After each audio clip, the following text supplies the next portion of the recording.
Jake Paul versus Tommy Fury. I literally cannot believe it. It has happened February 26th, last weekend. Jake Paul and Tommy Fury fought.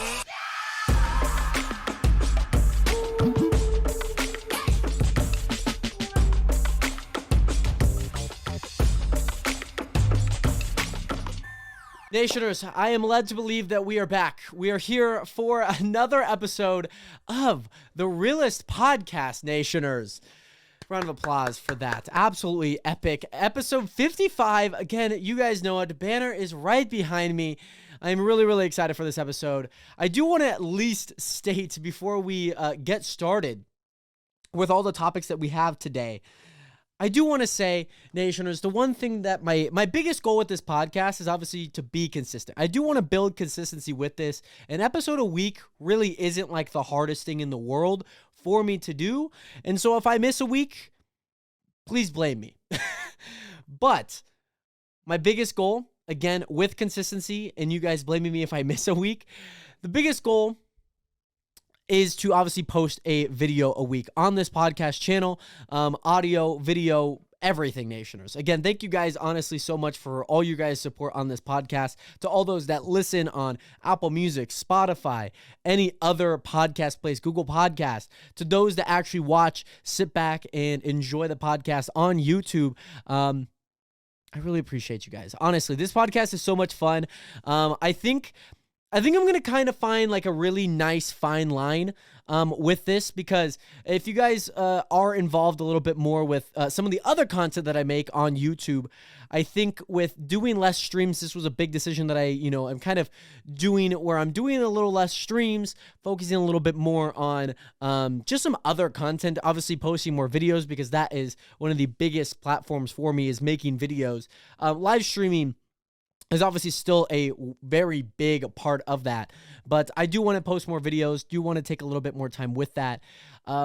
So I think this podcast allows me to kind of speak a little bit more, because I feel like on the live streams, I talk about so much stuff that is going on when it comes to, when it comes to normal content and normal topics. And so I feel like with a lot of the stuff that I'm talking about today, I feel like I might have not said it before. And so that's kind of one of the main steps that I want to improve on moving forward, especially with this podcast, building that consistency, an episode a week, with obviously the short form content coming out with it as well. I'm really excited, Nationers. I really, really am. And first and foremost, Nationers, hit that subscribe button. Honestly, you guys hitting that subscribe button honestly means a lot to me. Obviously, building this channel, building this this podcast in general. And if you guys are listening on any of the audio platforms, feel free to leave a review. It doesn't hurt to leave a review. It honestly gives me some feedback on what you guys are liking. Maybe type what your favorite episode was. Whatever really works best for you guys. Your guys' feedback in the comment section and anything else obviously means the world to me. But let's jump right into it, Nationers. We have a lot to talk about in today's episode. We have a big, massive fight, not only that just happened, recently just happened, and is coming up. And Nationers, it's big. We are going to dive deep into Jake Paul versus Tommy Fury. I can't believe it, Nationers. I literally cannot believe it. It is finally here. It has happened February 26th, last weekend. Jake Paul and Tommy Fury fought. And it is wild. The pay-per-view numbers, the match itself, and potentially Logan Paul, Jake's brother, potentially fighting Tommy Fury. I couldn't write a better script. And talking about a fake script as well, it's just wild. I don't understand. So, if you guys don't know, Jake Paul and Tommy Fury has been a fight that we have been trying to get for the past 2 years, ever since 2021, after Jake had fought Ben Askren and Nate Robinson and Gabe and a whole bunch of these fighters. Tommy Fury was a man on his hit list, and it just so happens that the first time that it came around, obviously a big match, Jake's going up against a professional fighter. Oh my goodness, how is this going to happen? Tyron Woodley won, and then backs out December 18th, 2021. oh my gosh, I literally can't believe it. Tommy Fury has a broken rib. So this is just a little bit of backstory moving up into the fight. So December 18th, 2021, Jake Paul and Tommy Fury were set to fight. Now this, in my opinion, with how good Tommy probably was back then, he probably would have swept Jake. Like Jake he was not winning that fight. It would have been a massive, massive fight. Though, I will say that Jake came in as the favorite during then. Not quite sure how that was happening, but I think a lot of people writing this like, oh my goodness, Jake Paul, I think he is the betting. I don't know what to do with this microphone. I don't know what to do with my headphones. I'll put them here. But I think for the most part, a lot of people were writing Jake as they want him to lose. They're like a Floyd Mayweather. They want him to lose, right? But the big thing is for Jake, he might have been the betting favorite, but in the favorite of everyone else who's not betting, it was like, just Tommy, can you just beat this guy, please? I hate that he keeps winning, especially how he's winning. So all that aside, it comes down. Tommy Fury has a broken rib. He can't fight, which obviously I don't know. Like, I don't really know. Like, I'm not a boxer. I think if I'm in that ring and I'm training and I have like a broken rib leading up into fight week and then obviously the fight day, it's like, come on, what am I going to do? I obviously want to fight at my best, but like, I don't know. Like, I don't know what I would have done in that situation. Be like honest and be like, hey, I have a broken rib. I don't think I could fight. I think that's just like as honest as it could get, which I think Tommy did the right move there, I guess. Like, if that's the route that you're playing and moving towards, like, I guess I don't know how bad the broken rib was. It's obviously hard to breathe with a broken rib. It's not fun. And just getting punched there repeatedly, it's not going to be great. Jake probably would have won that fight. But let's say there's no broken rib. They fight. Tommy probably wins that fight, in my opinion. But I think over the course of 2 years, in August, I believe August like 24th, August 4th or 5th of 2022, they try and fight again. But obviously this time around, Jake has fought a Tyron Woodley again. Had just came off of, I think he'd been out for a little bit of time. I don't think he fought anyone after Tyron other than Anderson Silva, but that was after the second Tommy fight. Yeah, I don't know what happens there. I don't know. Maybe he just took a little bit of time off. However, regardless, Jake Paul, is furious because he's about to headline Madison Square Garden. And I think a lot of people were like, oh my goodness, I can't believe it. Jake Paul, Tommy's not going to be able to handle the pressure. Jake's obviously been in these situations. He's been the main event. And obviously hosting a big event like that with Amanda Serrano versus another highly level female boxer for the undisputed title. Big fight. All those fights got put off, which obviously sucks. I think they still should have gone with it. But the reasoning behind it is Tommy Fury actually wasn't allowed into the USA because of an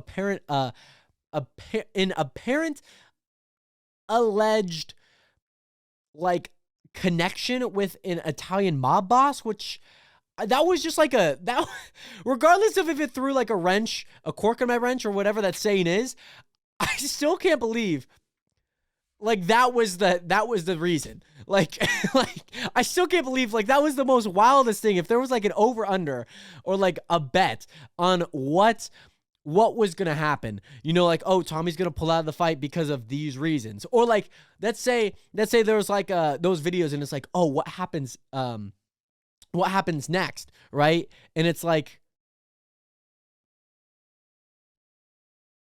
a connection to an Italian mob boss. That was like a 5,001 odd. Like, it's wild. I don't know what happens when I click this button. I think it still works. It's very interesting. Hold on.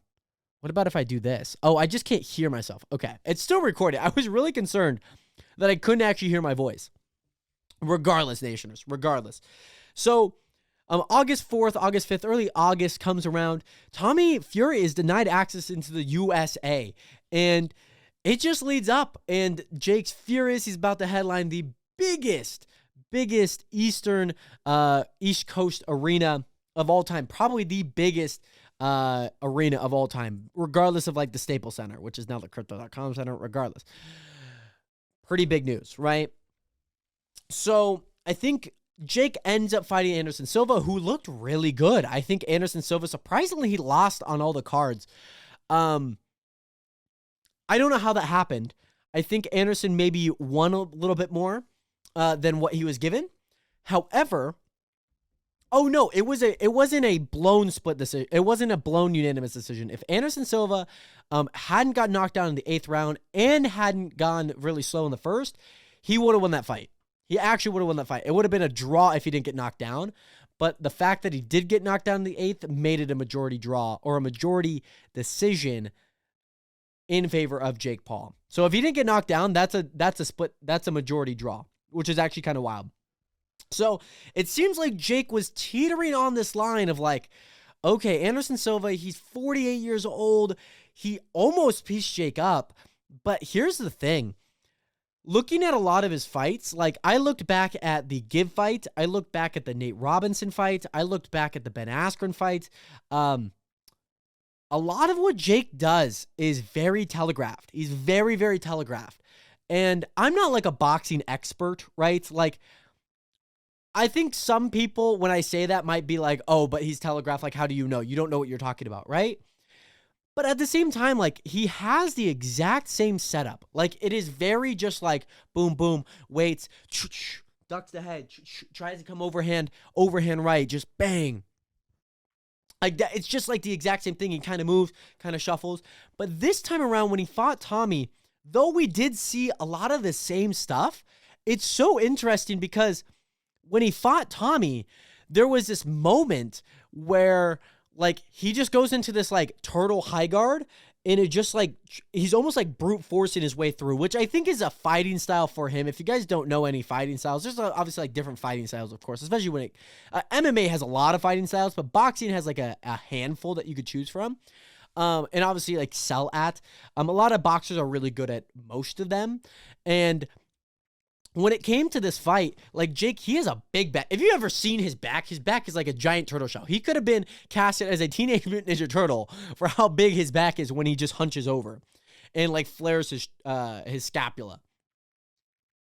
And so all in all, this fight comes around. We obviously had seen some press conferences. We had kind of an idea of how Tommy could fight, but that bell rings. And oh my goodness, Tommy Fury is just guns blazing. If you guys haven't seen the fight, I'm sure it will probably be out soon. Depending on when you're watching it, it might already be out. It might not be. But regardless, it is so interesting to me because for Tommy Fury, who has never fought in a high-level main card fight, who a lot of people have suspected might not be able to handle the pressure, especially since he's getting outside pressure from his family being like, oh, you're going to stay in Dubai. If you lose, you're going to have to change your name. You're never going to be a Fury again. You're going to quit boxing. It's a lot of pressure, especially saying from your family, just like any child, like being like, hey, if you don't win gold, you're not getting this, and this. You suck. Like, that's your own family telling you that, right? Crazy. Okay.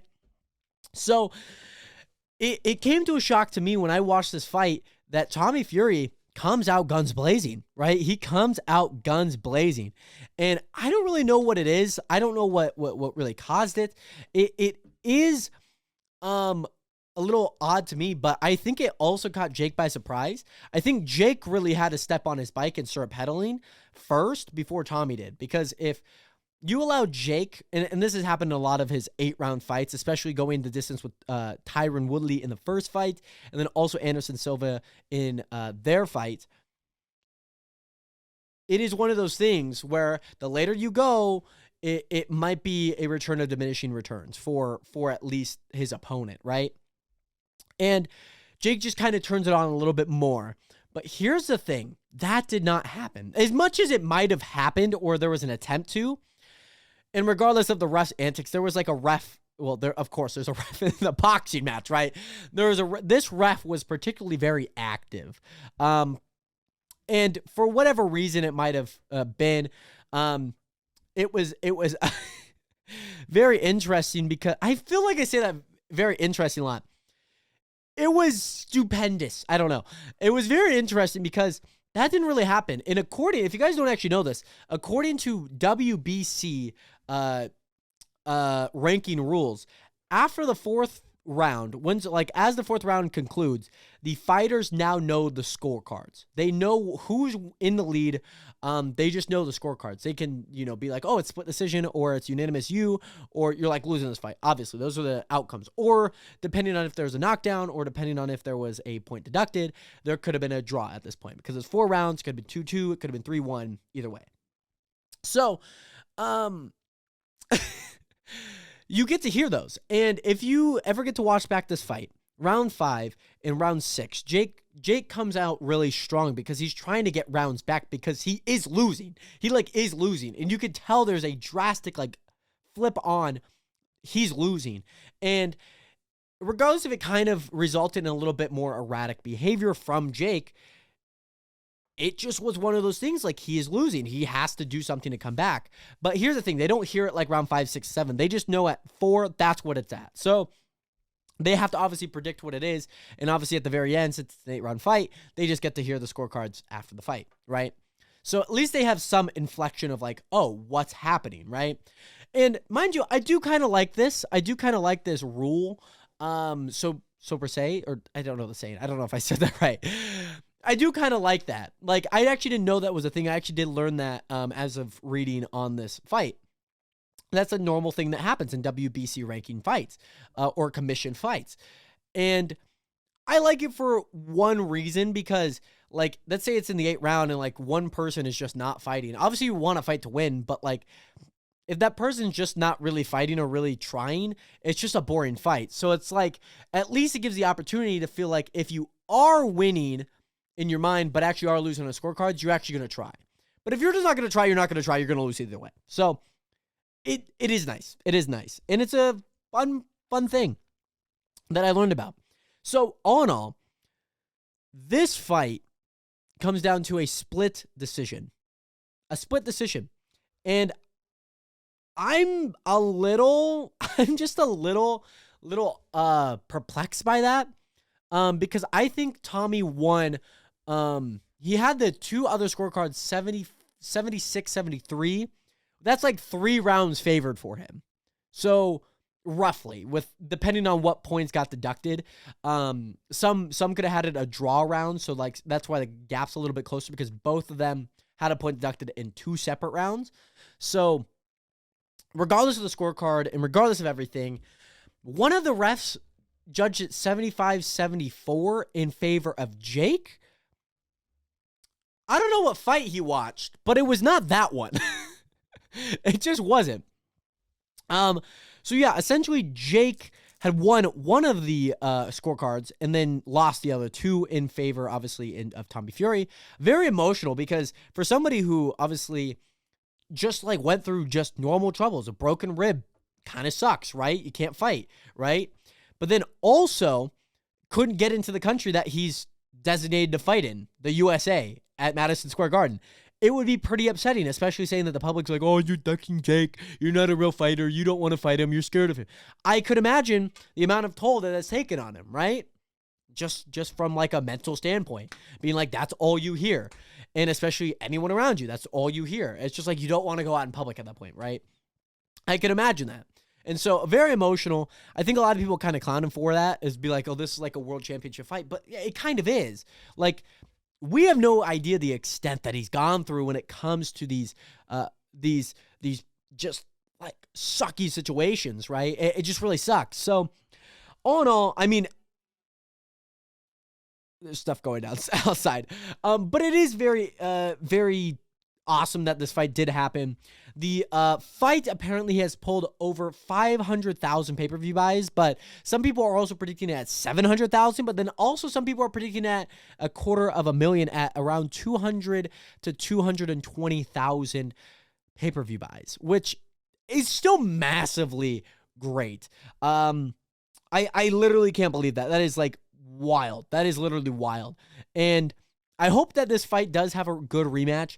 As per the KSI Jake fight, I find this fight a little bit more interesting. I think Jake, now looking at it, he did kind of get exposed. He's a very telegraphed fighter. He also is kind of hoping on one things. His combos are very short, 1-2s, maybe a third if that. He's a very dirty fighter when it comes to clinching and whatnot, holding on a little bit longer, taking one more shot, you know? And regardless, I think this KSI Jake fight does come down to a closer margin of victory for either fighter. Surprisingly, I think when I saw that, I could see a way for KSI to win, though I find it tougher before this fight. But now that this fight has happened between Jake and Tommy, I'm narrowing that gap. And so it's exciting to kind of see what will happen from here on out. And I definitely want to kind of keep updated to this. I'm not going to be like, oh, did you see Jake's training? I just want to, like, as it kind of comes, I'm going to kind of talk about it. So very interesting. I say that so much. I'm gonna try not to say it for the rest of this podcast. Very interesting. Maybe there's like a counter that somebody counts in the comments. Like, how many times did I say it? Because, oh my goodness, I feel like I said it so many times. So there was also an entirely leaked script, which is really, really funny because it came out from Jake Paul's replacement fighter. If Tommy did pull out, they had Mike Perry, who is a retired MMA fighter. And he released a fake script talking about the intro music, talking about really what they're going to come out at. And they also had a script that pretty much actually almost followed it to the T, at least to the events happening, not so much like when it happened. So they were wrong about the ring walks. They were wrong about the first few rounds, but then there was a swell on Tommy Fury's eye that did happen, but more due to a headbutt and not so much with a punch. And then they also talked about a doctor maybe stopping the fight, but then allowed them to continue, which kind of did happen, kind of not. It wasn't really too much. But then in the 8th round, Jake lands a huge right that sends Fury crashing to the canvas. Fury tries to get up, and he stumbles and falls back down. The referee starts to count. Fury stays on the ground, clutching his eye. The ring doctor rushes to his aid, but then he waves him anyway. Tommy shall then act out an eye injury that forced the referee to call off the fight, declaring Jake the winner by TKO. Yeah. So, I mean, the script is, like, kind of convincing. I think it had a lot of people pretty convinced that this was pretty spot on. They had 4 revisions of it, which is really funny. And I think for the most part, like, the knockdown did happen, the eye swelling happened, though it was in a different round, though there wasn't really a doctor really involved. Tommy's slip knockdown, he was in a bad position. Jake actually hit a left jab that kind of sent it to the canvas, but he got up like immediately. It didn't do much. So really funny that this was like an actual thing, and I think a lot of people believed it. And when it happened, I was watching the Wade Project's Wade. I was watching his live commentation on it as well as the fight was going on, and it was really funny because he was like, everyone in the comments like, the script, it's going on. So really funny. And Jake then hopped onto his podcast, BS with Jake Paul, where him and Logan and another crew member of theirs, they were talking about a fight, talking about the fight. And Logan also is like, you know what? I want to fight Tommy Fury, which regardless of what really goes down, I don't think Logan wins that. Also a very 1-2 kind of piece fighter. He's not really, there's not much skill. It's just kind of like the talent that and the hard work that he's brought up to. That's just kind of like boom, boom, boom. And he just can be kind of good with what he has, right? So all in all, really, really funny moment in time. A lot of pay-per-view buys, a lot of stuff going down, and I got to go reset the camera. So, I mean, as much as I want to talk about other boxing matches, there was a Misfits boxing going on today. There is a UFC event going on tonight, which I'm going to try and catch after I record this podcast. I personally don't want to bore you all with a lot going on. The Misfits event had a very actually interesting match going on. They had a tag team match, which is basically like, think about it like WWE tag team matches, where like you could tag in when it feels appropriate. Obviously, this is boxing, so there's more action kind of going on, Whereas WWE wrestling and most professional wrestling of that nature is a little bit more scripted. There's a little bit more going on. So there are a little bit more room for breaks. Whereas boxing, there's a lot of stuff going on. And obviously tagging in is very, very odd. But Luis Pineda, B-Dave, we're fighting Ice Poseidon and another person. Those were the replacements to Ice Poseidon and the other person. They were the replacements for Los Pinedas Coladas.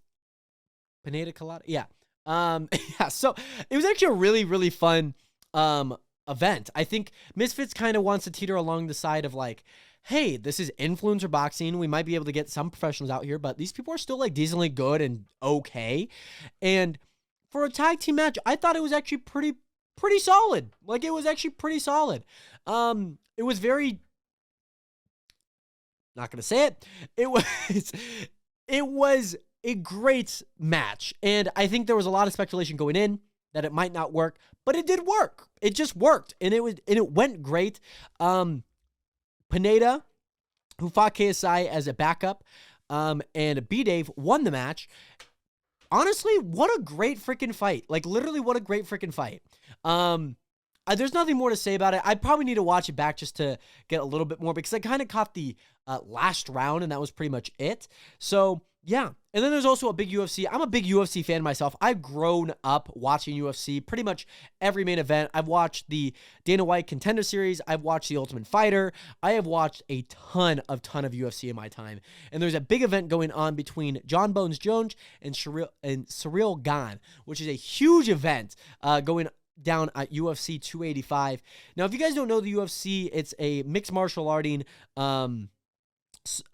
organization, just like the NFL is to football. The UFC is to MMA and other, series of fighting styles. MMA being obviously the main one because it's mixed martial arts. Boxing is also part of that. Kickboxing, Muay Thai, Taekwondo, Sambo. There's a whole bunch of different styles, and you're basically putting two people together at a similar weight class, and you have a ranking for each weight class, and it's pretty fun. And that's just a short spark notes for anyone that doesn't know what the UFC is. So I've been watching all my life. John Jones is probably regarded as one of the greatest of all time, saying that like even the number one contender for him, like back in the day, back in early 2010s, any contender that he was up against literally was demolished. Like the best of the best was demolished. He's a high-class kickboxer / wrestler / ground and pound style fighter. Great on his feet, great off his feet, and he's just kind of like a Swiss knife of everything. I like to say, and a lot of people do say this, that he's not like great in everything, or he's not like good at one thing. He's great in everything. And so him versus Ciryl Gane, who is a French, I believe he's French, fighter, kind of come onto the scene as of the last 2 years, is contending against John Bones Jones. Bones is just his fighting nickname, by the way, for the heavyweight title, because it just got vacated because Francis Ngannou, who was the heavyweight champion, who didn't actually re-sign with the UFC, is now moving on to other adventures because of some contract stuff going down.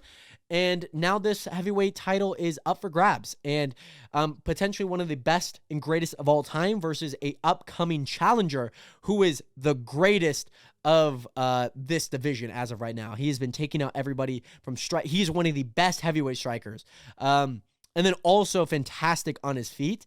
And fantastic, like they are both like very well matched for each other, and it's going to be a very interesting fight. The main card starts in 50 minutes as of now, so absolutely insane, and I can't wait to see that fight because it is just going to be a great fight. It literally is just going to be a fantastic fight. So, very excited, very excited to see this. John Bones Jones hasn't fought since 2020, technically 2021, but I think a lot of people kind of consider 2020 the last time he really fought. And then Ciryl Gane actually fought like 3 months ago against another heavyweight contender, Tai Tuivasa, who is out of Australia or New Zealand, one of the two. But both great fighters, really exciting. And that's just kind of like what I'm up to. I'm really excited for it. So, in addition to that, you guys may actually know that I've recently just got a brand new job. If you guys have been to the live streams, I just got a brand new job doing like TikTok ads. And unfortunately, there is some good and bad news. Good news Sorry, I just burped. Good news is it is actually doing really, really well. I've been able to make ads for these companies. They pay me for how well those ads are served, or like, let's say they put $25 or like $35 towards this ad. It gets shown to this amount of many people. If they wanted to keep it going, they keep it going. And that's kind of how this works. And it's been great. It honestly has been great. In my first month, in the month of February, I earned little over $1,400, which is absolutely fantastic for what I'm doing. I don't get paid for this podcast as much as obviously like the TikTok stuff goes.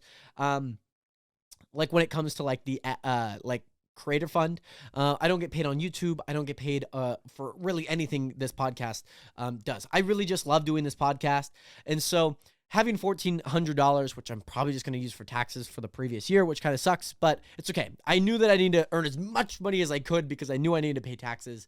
And so regardless of everything, it was literally so fantastic. Just seeing that this month already, I have earned around $400, and it's the third day of March, which I finally just got the second day of March's totals because they're kind of like a day and a half behind. So let's say on the 4th, which is today, as I'm recording this, I am just seeing the seconds. As I'm waking up, I'm seeing the seconds total marks of what I've earned. So 2 days in already, I've already earned that much, which I'm really happy about. Some of the ads that have been performing well, and I'm just honestly really excited to just kind of see them grow, and the better ads that I make, obviously what they're looking for ad wise, and it is kind of one of those things that snowball. But this isn't the thing that I really want to talk about when it comes to TikTok. The good news is I do have this job, but the bad news is I might not have it for long. Because apparently with some of the security issues that are going on when it comes to TikTok, TikTok might get banned, which is another thing that President Biden can sign on, and he can ban TikTok in the USA. But then also on top of that, there is some concern because the barrier of entry is so low when it comes to this TikTok creative challenge at 10,000 followers, plus like certain things that you have to actually be a part of this challenge. Be a part of this job in a way. But then also, they've increased from 10K to 50,000, which I don't have that on any of my accounts. So it is one of those things that am kind of hoping for, that like some of these TikToks do well. And I'm coming out with another TikTok short form that's coming out on Monday, hopefully. That's when I'm hoping to get it out. But then also, it's just like one of those things I'm just like, okay, I know I got to kind of put a little bit of work. And obviously, as I'm doing, it kind of comes at a great time. As I'm doing a little bit less streams, hopefully, obviously, doing this podcast a little bit. Obviously, each week, that's the goal, right? That's the goal. But then, obviously, creating this type of content, but then also gives me time to do other content, which I'm really, really excited about. And I'm honestly really grateful for. So, as much as it is bad news, I'm grateful for it because I know it gives me a goal to at least work towards. And yeah, for anyone obviously supporting me in my journey of being a content creator, just thank you guys. It honestly is so awesome just to see you guys continuously support what I do, whether that be the podcast, live stream, or main channel stuff that I do. And I know I could be better. That's honestly the reality of it. I know that I could be better, and I know I could do better when it comes to making content. So kind of all with this, the TikTok ban, but apparently TikTok might be implementing and is implementing a new screen limit time for anyone under the age of 18. Yeah, so this kind of came really odd. I was on Instagram, but I was on it on desktop, and I saw this thing come down from Rap TV and like Puberty. They were both talking about it, and they're like, oh, TikTok is adding like a new screen time limit for TikTok for anyone under 18. And I was like, okay, so anyone under 18 only gets an hour on TikTok. But here's the thing. If you go over the hour, then you get less time overall. So it's like you kind of just have to compromise. It is so wild. So yeah, if you guys are obviously under 18, which most of you guys are because you guys are all 16, right? You guys are all 16-year-olds. This is a joke that we have on the live streams, and I feel like it's obviously only proper to obviously have it over here. Everyone's 16. You guys are all driving. You guys all got your license now? Okay, cool. Got it. For anyone under 18, you guys, I think will be implementing, I think it is kind of being rolled out, or at least there is some type of thing that TikTok is doing where they are limiting screen times to only 1 hour on TikTok, which I don't know how they do that. But TikTok has obviously been a huge deal of, screen time increasing, and it's a very, I'll say it one time, very interesting topic. And I'm excited. I'm not really excited. But I'm intrigued to see how it all plays out. I'm really intrigued to see what happens when this is implemented, how it gets implemented, and what might be the repercussions of it. I think an hour is okay on TikTok. Like, I'm not on TikTok more than like 20 minutes. So even like an hour is like good. Saying that in 2021, I looked up some stats. The average screen time for a tween, which is 8 to 12, was 5.5 hours. That's screen time wise, 5.5 hours. I don't know if this includes like PCs or like computers or anything, but we'll just say it's 5.5 hours.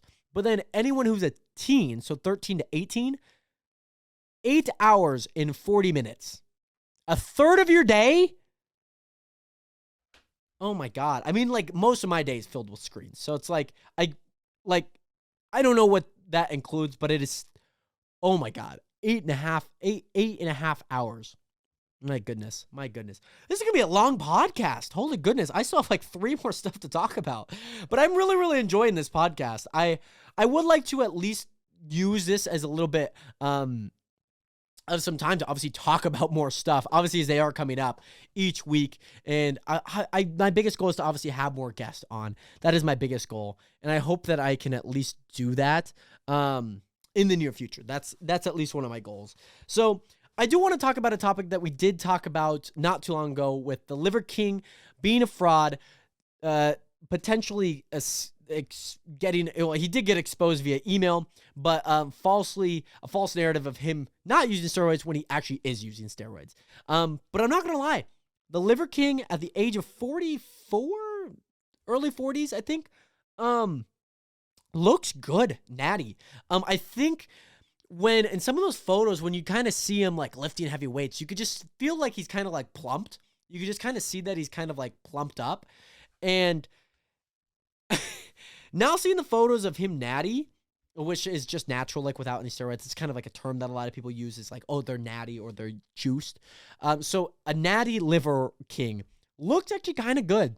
He looks a little worse for wear, like facial wise, because he just like looks like he's been through a lot.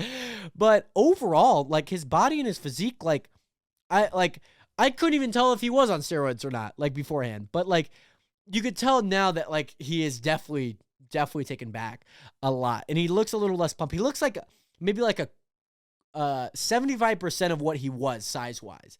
So think about it, like he's this big, but now he's like that big. He's still huge, don't get me wrong, but my goodness, he looks still good. He looks really, really good for being a natural guy, obviously getting exposed, which obviously isn't great, but Liver King, kudos out to you. The only person that got exposed is not the Liver King. Recently, Michael B. Jordan, in some of his press conferences for Creed 3, this is a short topic, but I do want to talk about it. Michael B. Jordan, probably made one of the greatest moves in interview history, when he called out a interviewer for calling him corny back in high school. Now, this comment doesn't actually stem from her. It actually stems from one of her friends that she does a co-podcast with. She co-hosts on this podcast. And a lot of people have called him corny back in high school. She agreed that people used to bully her, herself included, which I'm pretty sure is pretty spot on. But Michael B. Jordan knows who this woman is, and she's like, nah, y'all misheard this. Very much not true. And like, you could just tell how awkward it was for her to say all that. Like, it's awkward for me to even try and remember, right? This woman got called out for comments she's made in high school. Now, I've been through high school. Michael B. Jordan's been through high school. I've been called some words that I'm not going to say in the podcast for what I do content-wise and just who I am as a person.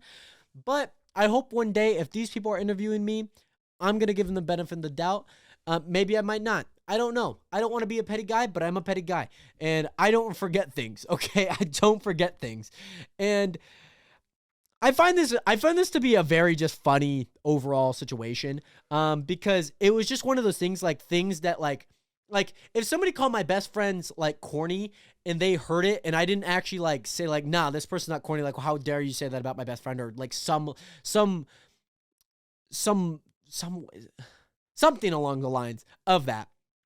Like, I would want, like, I want my friend to do the same thing, back up what they're, or, like, defend what they're, no, go against what they're saying, like, saying that I'm not corny or whatnot. Because, like, that's it, like any rude statement, right? I'm not saying that that's like a real thing. But let's say somebody called me corny, my friend's on a podcast, then my friend didn't actually say it, but is now interviewing me and be like, why didn't you, whatnot. It's still like a very semi-relatable situation, but I just find it so funny. I would want, obviously, my friends to benefit me or, like, back me up, and I'd back up my friends, right? If somebody said something bad about my friends, I would back them up and be like, no, that's not true. Like, I don't think what you're saying is actually a valid thing to say. I don't think you know him as much as I might. I could totally be wrong, but here's what I know, right? Blah, blah, blah. But this girl's like, yeah, he's kind of corny. Like, yeah, he's kind of, like, she didn't exactly say corny, but I just find it super, super funny and very interesting because I said it again. God dang it. I just find it overall really, really funny because Michael B. Jordan, for as successful as he is, probably was a corny guy back then. But, like, when you say those comments and you have to swallow that pride. You have to swallow your words. And unfortunately, that's just the reality that this woman had to live in. And it's funny because the girl that actually said the corny comments doubled down on it. She doubled down on it. Michael B. Jordan, I like how he's like, kind of like, he just kind of looks at her like this. It's a very, really funny video to see. And I mean, kudos out to Michael B. Jordan for, like, obviously using some of that as a little bit of motivation and being like, just kind of rubbing that dirt on her face. I'm not going to lie. It is kind of funny, regardless of who it was. If it was another guy, great. Great. I do want to talk about this last topic. Brent Rivera versus Tyler Oliveira, which it's funny that both the last names end with the era. So what an era to be alive. You guys may know about this, but I at least want to talk about something. I'll give some expose about it, but then I'll also talk about something that I've been dealt with Brent Rivera. So, and probably many of you guys have as well. So, Brent Rivera and Tyler Oliveira, I'll just say Tyler and Brent because their last names are almost the exact same. So, they were both staying at the Stanley Hotel. Brent is recording a video where he goes to, like, the strangest hotels in the world, and he's doing, like, this prank that is fake, where these two girls from The Shining that are now grown up, are at the Stanley Hotel. This is the movie that inspired The Shining, where these two twins actually stayed at. This is the events of the movie. And Tyler's also there staying at the scariest hotel, or one of the scariest hotels, right? And so they happen to cross paths because the fourth floor, which is the floor that they're staying on, I'm pretty sure, from what I know about the scariness, it's on the fourth floor of the Stanley Hotel. And they're both staying on the same floor. Tyler's about to go on to a tour, but happens to be scared out of his mind when these two twins are just outside of his room. And so he tries to go investigate. And all in all, they happen to cross paths multiple other times. And as unfortunate as it is, they could probably both be blamed for the situation, right? So regardless of Tyler and anything that he's done, what you might know and what I've shared, Brent's the guy that we want to focus on, okay? Brent is the one that we want to focus on. So Brent Rivera made a TikTok, as you probably could tell. Brent Rivera made a TikTok to everyone under the age of 18, so they only had an hour to watch this, right? He made a TikTok talking about, you guys may know of two YouTubers that were fighting in a hotel. Well, one of those YouTubers was me, well, obviously, right? And he, like, apologized for his actions, but, like, all the comments, like, were, like, very positive. So I, like, decided to comment on it and be like, you know what, like, something that was a little bit less positive, and be like, I'm glad you apologized, but your apology kind of sucks. Like, it just kind of sucks, right? And so, as unfortunate as it is, maybe not as unfortunate as it is. By the way, this bottle of Prime looks freaking good. It looks so good. This blue looks freaking bomb. I don't know why I said that. So, Brent Rivera, might have and is apparently deleting comments on that post, because I tried tagging, like, another account that I have, like such as this podcast, and like that notification didn't go to that account. So I tried tagging another one, and I tried tagging a friend. All those don't go. So I put a new comment, tagged my accounts, tagged my friend. All of them went through. And I also had a friend named Chris Ivan, who you guys may know as the plunge guy who throws the plungers onto like signs and whatnot. He also had the exact same account. He actually documented, posted it, and talked about, hey, like, brother, all these comments are super kind. I wondered why. So he like commented. His comment got deleted. He did the exact same thing where he commented and tagged a friend, tagged another account, and it didn't go through. Recommented, tagged again, it went through. And so it's really funny now because now days after that had happened, all the comments are just like wild. They're just like, we can't keep deleting comments. They're just like, we could do it for the first initial push of like millions of people watching this and potentially seeing the comments. But then like as this video was getting surfaced more and more, because it was after like that 3-day push, like this video just went haywire. It just went wild. And all the comments are like, oh crap, the floodgates. It was so crazy because all the comments just switched up and all the people are commenting, whoa, the comments just switched up. What the frick? And yeah, unfortunate as it is also a very fortunate piece of content. And the comment sections on TikToks are ruthless. And you know, as much as people be like, oh my God, Brent, you're so much in the right. I can't believe that guy did that to you. Well, I hope that Tyler with his 100 subs can at least swallow this stuff. But overall, Nationers, I think that's going to conclude today's podcast. Almost 50 minutes of talking about some awesome content, awesome stuff going on in the world. TikTok, Liver King, Michael B. Jordan, and most importantly, Jake Paul is now 6-1. Much love out to you, Nationers. If you guys have not hit that subscribe button, make sure to hit that subscribe button. I love each and every single one of you guys. Thank you guys so much for supporting this podcast. I will see you guys in the next one. Again, episode 55. Banner right behind me. I love you guys. 07 and peace. Peace.